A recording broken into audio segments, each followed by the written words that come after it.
Hi, I'm Paul J. And welcome to the theAnalysis.news podcast.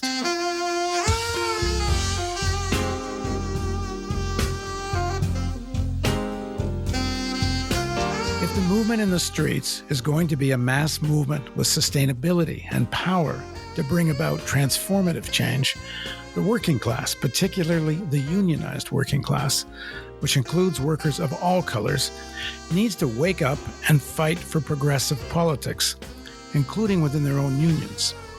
Most of the major unions, but not all, have allied themselves with corporate Democrats and have been a force for the status quo rather than real change.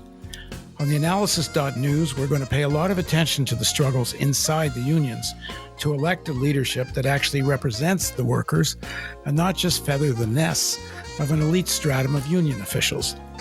Perhaps the most critical struggle that workers and unions must take up is for a Green New Deal that addresses the urgency of the climate crisis. My guest today has been involved in this struggle for decades. He's been a leader in raising the issues of the climate crisis within the context of the economic and immediate labor struggles. Frank Hammer was based in Detroit, has over 50 years as a labor activist and leader, fighting for social and environmental justice. He's the former president and bargaining chair of UAW, Local 909 in General Motors at Warren, Michigan. And he's a retired UAW GM International representative. He's co-founder of the Autoworkers Caravan and co-chair of the International Autoworkers Council, GM section, and is a leading member of several worker solidarity networks within the UAW and in the U.S. and global labor movements. In other words, Frank Hammer is a born organizer. Thanks for joining us, Frank. Thank you, Paul. Glad to be here. So start with what's going on now in Detroit, in the streets, and how this might affect the workers' movement in Detroit. So, like so many other cities across the U.S., there's been such an upsurge of response to the immediate incident with the murder of George Floyd, but is, of course, much broader than that. So we have had numerous demonstrations here in the city. And to tell you, we have had demonstrations in small towns outside of Detroit. We've had demonstrations in the suburbs of Detroit. And if you know anything about my city, it's one of the most segregated regions in the U.S. You know, Detroit is an 85% African-American town. And to see the demonstrations not only in the city where you would maybe anticipate them, but also see them in places like Troy, which are 6 to 8 miles north of Detroit, which is mostly a white suburb, to see that in Sterling Heights, which is mostly a white suburb. And these are areas where there are auto workers and retired auto workers.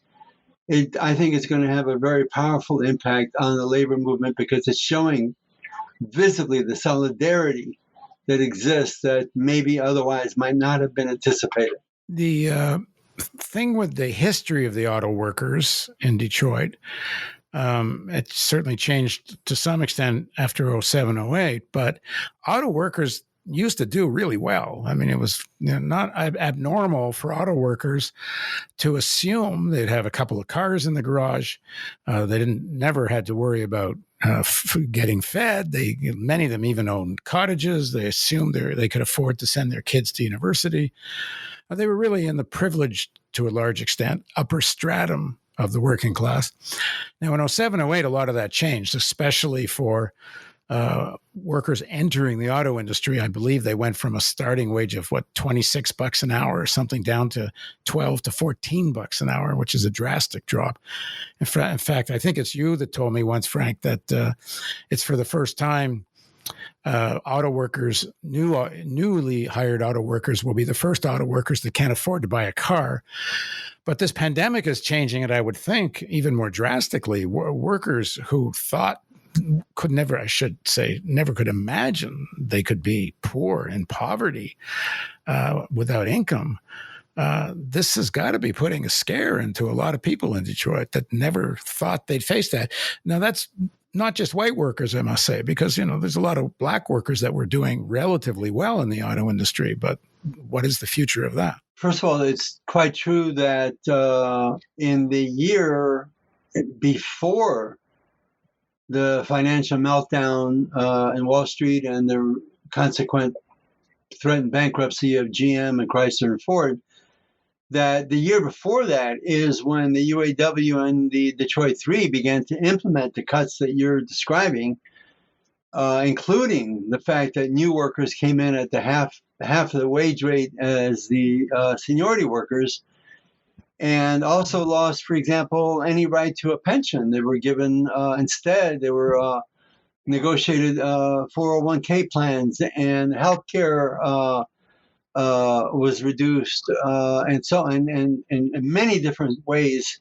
And this was all before the bankruptcy. So the bankruptcy actually came on the heels of concessions that were already severe concessions that were already made in the auto industry. And I think that it would be important to note that the GM strike, the UAW GM strike that occurred last year, I think was a belated response.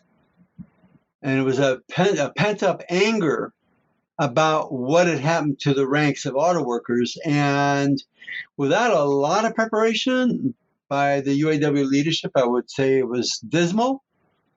Workers persevered and weathered a 40-day strike, which had not happened for 40, 50 years, and attempted to, return to what they had previously known to be what auto workers' lives were like. And what I saw in that, and I think it was also a precursor to what we're seeing now, is that the rank and file solidarity that I witnessed on the picket line was really quite astounding, given that there wasn't a lot of preparation for the strike. And you had workers, and I want to give a particular example of my plant. My plant, which was closed, I should say, was down to like a handful of workers and not enough to, people a picket line. We had Ford workers, we had Chrysler workers that came to the GM picket lines to swell our ranks and to support the struggle of the GM workers. So you have that precursor of all these cuts and the multiple tier creations and subcontractors within the factory and all of this negative drag down of the U.S. working class and auto workers, and you had a response to it in that 40-day strike. And certainly under different kind of leadership, it would have had different results. But it really stands out, and I believe that had a lot to do with the kind of solidarity that I think is being expressed now in the face of the not only the pandemic, but also the question of Black Lives Matter. So you were chair of a large bargaining unit for many years. What was, and to the extent you can talk about now, what was the relations between white and black workers, especially in the midst of struggles like that? So, we're speaking of the 90s, the 80s and 90s. And I can tell you that white and black workers rubbed elbows every day in my factory. And you could see both how factories serve to integrate the working class. You could also observe at the end of the shift, if you stood out by the gate and saw where the cars were going, you could see that the majority of the white workers were driving north to the suburbs, and the majority of black workers were driving south to Detroit. So clearly we were living in a segregated environment, but the factories are where we came together. And even though you would see black workers and white workers maybe hanging out in different groupings in the cafeteria or in the rest areas, there was still an amiability and amicability between white and black workers that I fear with the closing of plants, begins to get lost. But I would say, generally speaking, certainly in my plant, which is a suburban plant, there was a surprising amicability and solidarity between white and black workers. And, maybe the sequel to that was shown on the picket lines, but we have fewer factories that are operating and therefore less solidarity on a day-to-day basis. So then what do you make of these protests breaking out in white suburbs in support of the whole movement against police repression and such? So I believe that, especially I think in the context of the pandemic, with all of a sudden we have the layoffs of 30 or 40 million workers, I can't imagine that has not had an impact on people feeling that they're getting a really raw deal, and all of a sudden they're out of work, and it's a result of this slow response by the Trump administration and many deaths. We've had, I think, at least 5,000 deaths here in Michigan, many of them here in Detroit. But I got to tell you that when we had the strike, the solidarity between white and black workers in the GM strike was just exceptional. And I just to me it expressed an undercurrent of working class solidarity. The pigment of your skin be damned. That's what I got from the GM strike, and I think that's what I'm seeing in these actions in the suburbs. And never mind, but you'd have to add that these are young workers. These are young people mostly who are out and doing that. And I think young people have their own crisis that they're encountering, whether it be the questions of being able to go to a university, whether you're going to have a future considering what's going on with the climate crisis. I think that there's a lot of angst among young people, and I think that also explains why they're out there. And I think that it was unmistakable that the police actions against black people are beyond just beyond deniability. It's the media, and the social media especially has exposed that, and they're not going to be able to put it back in the box. It's people understand there is an enormous racial inequity, and it really comes out terribly in the pandemic, and it comes out terribly in the police violence. Well, we're going to be doing another podcast soon with Frank and one of his colleagues from UAW, and we're going to dig in more into some of the union politics and how this pandemic and how this uprising is affecting that. But as I said in the introduction, perhaps the most important thing that we need workers to take up, along with the day-to-day struggles and trying to get, overthrow this conservative union leadership in many of the unions. But the issue of climate is critical. And it's interesting because there are woke, to use the word, workers who are organizing and with a very, very laser focus on the issue of climate. And Frank's one of them and working with them. So start by talking about you went to a conference in South Africa, which was an international auto workers conference. So what was that about? So there's been an effort underway by militant workers in Germany to begin with, to form an international rank and file auto workers organization to address the crises that auto workers face globally. And these efforts began well over a decade ago, and by 2015 they had gotten themselves organized enough that they actually had founded the organization, which is the International Automotive Workers Council or Conference. And they formed in 2015, and they created an agenda, and they scheduled a future conference to consolidate the organization. And that's what took place, not in Germany, but in South Africa, just in the outskirts of Johannesburg. And it was a very deliberate political decision to do it in the global South so as to reach out to the auto workers in the global South.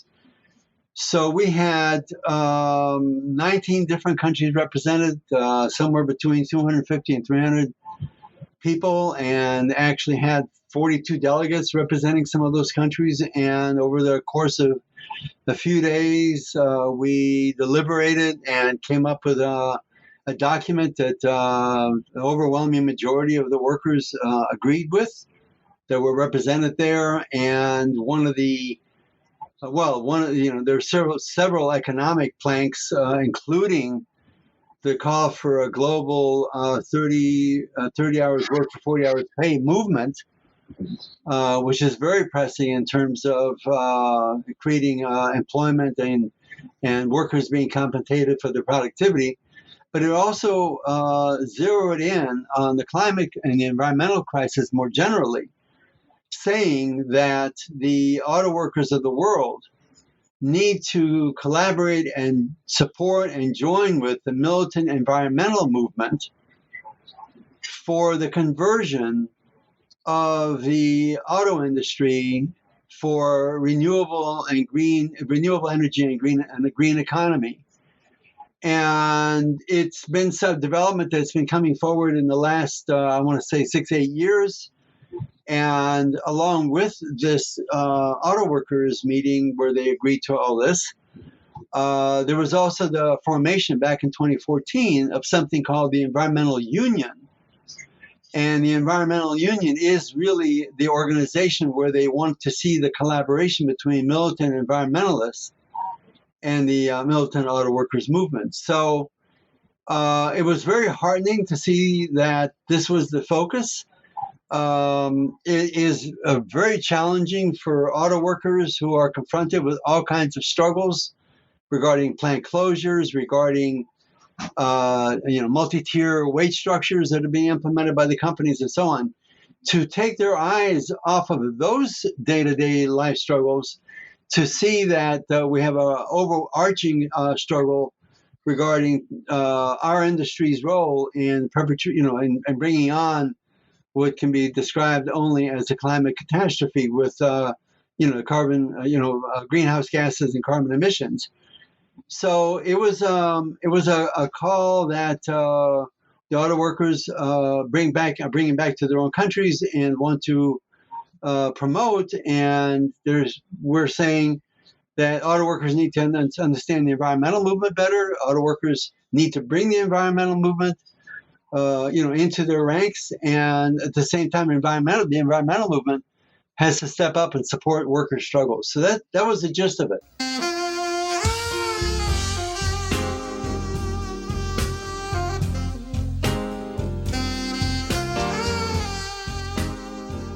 So you're also involved in something happening in Oshawa, Ontario, Canada, something called Green Jobs Oshawa. What's going on there?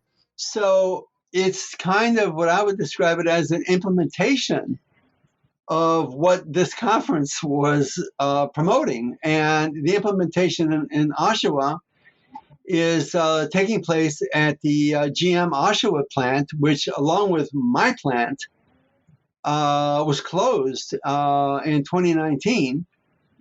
And some of the workers in the Unifor Local 222 there, who are farsighted and saw that that we must move to a conversion and to repurpose this incredible Oshawa facility toward the making of, in their case, they were talking about making electric vehicles. And the electric vehicles that they had in mind were for production for government use, including for the Postal Service and all kinds of other mass uses that the government could put electric vehicles. And they have been saying in the Oshawa Green Jobs,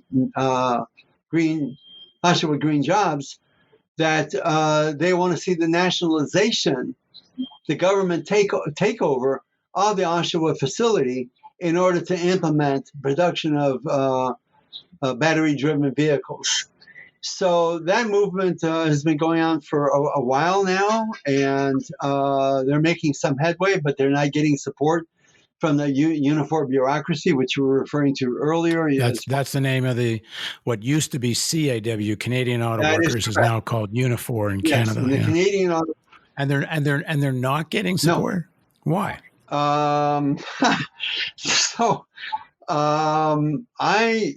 It's like I don't, it's like favoring the corporate agenda and not challenging the question of government proprietorship over this complex. Very reticent to move in that direction. It's true also of my UAW.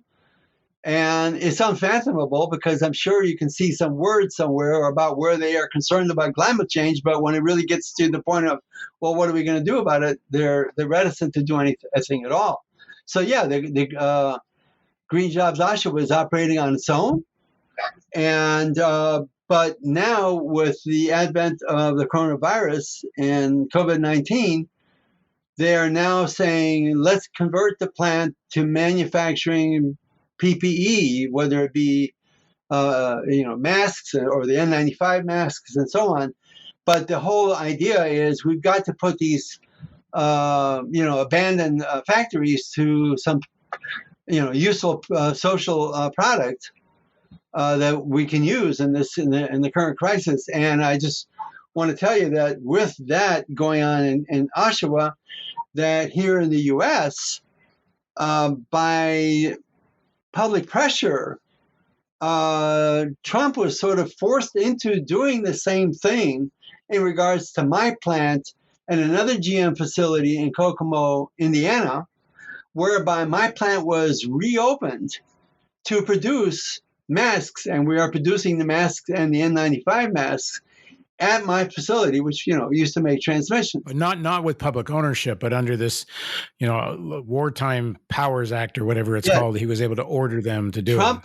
So there was this, unbeknownst to me, and unbeknownst, I'm sure, to a lot of people, there was the Defense Production Act that was passed around 1950 in anticipation of the Korean War that enabled the government to mandate production and what was the products that were required and mandate companies to produce them, much in the line of what was done with the Arsenal of Democracy, what we call the democracy, Arsenal of Democracy in the lead up to World War II, where by government mandate, U.S. companies, car companies, were mandated to stop production of vehicles for the production of warplanes and tanks and so on. So it has that kind of a flavor to it.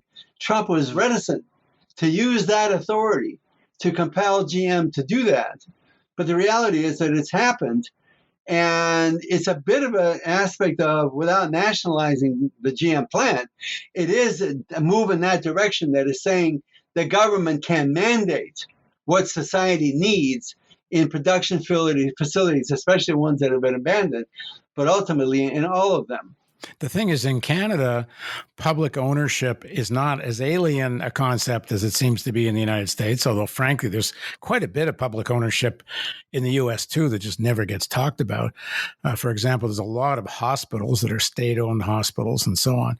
But in Canada, you have the liquor license, LCBO, Liquor Control Board of Ontario, does all the liquor sales. In British Columbia, I believe also in Quebec, but in BC, you've got public auto insurance.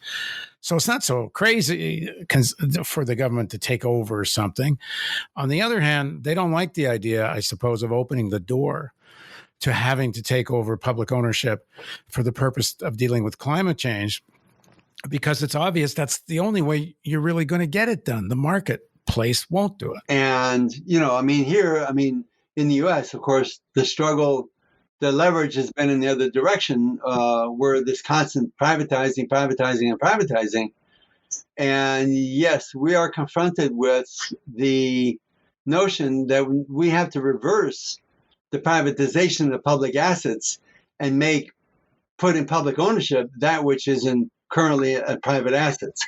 So that is the struggle. And, I think that with the coronavirus and the pandemic, that it begins to reveal to everyone that the private-based capitalist economy is not designed to deal with the public good. So you talked about hospitals. How many are now privatized for-profit ventures that their maximization of profit meant that they hardly had any vacant beds on any given day. Yeah, because they didn't want empty beds of elective surgeries that are far more profitable.